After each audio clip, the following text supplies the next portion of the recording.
ये कहानी नंदिनी की है।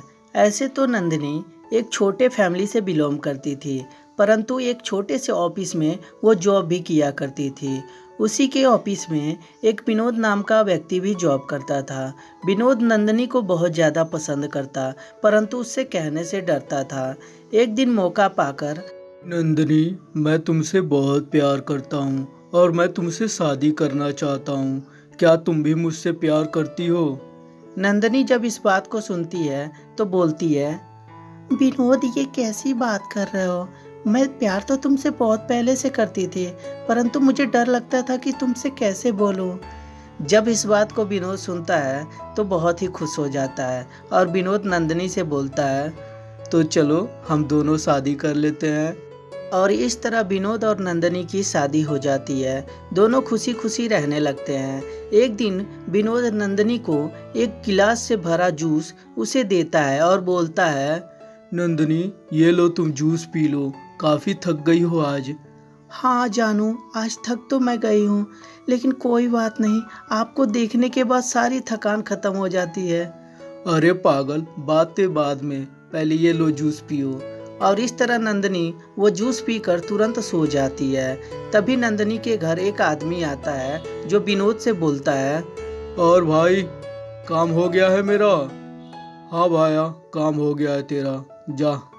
और इस तरह वो आदमी नंदिनी के साथ गलत काम करता है। सुबह जब नंदिनी उठती है तो उसे भारी भारी सा सब कुछ लगता है। नंदिनी को समझ में नहीं आता कि मेरे साथ क्या हुआ है, परंतु नंदिनी को लगता है मैं कुछ उल्टा सीधा खा ली हूँ, इसके वजह से मुझे ये प्रॉब्लम हो रही है।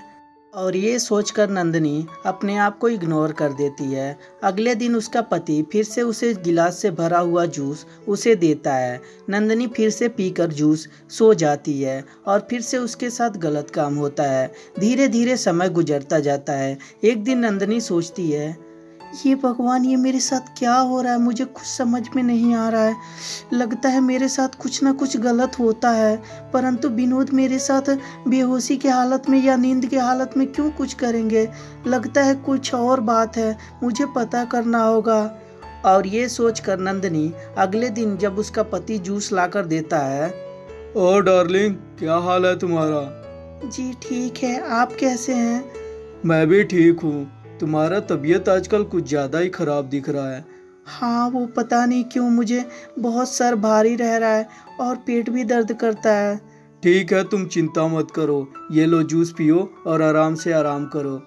और ये कहकर विनोद नंदिनी को जूस दे देता है, परंतु इस बार नंदिनी जो है जूस ले लेती है, परंतु उसे पीती नहीं है और वो चुपचाप सो जाती है।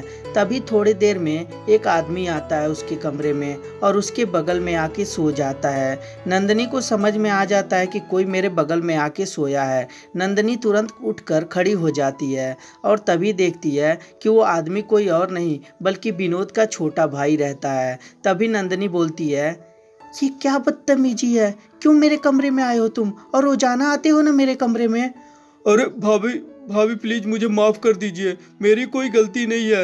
ये तो भैया ने मेरे को भेजा है। तुम्हारा दिमाग खराब है? तुम्हारे भैया क्यों भेजेंगे मेरे कमरे में? अरे भाभी प्लीज समझने की कोशिश करिए।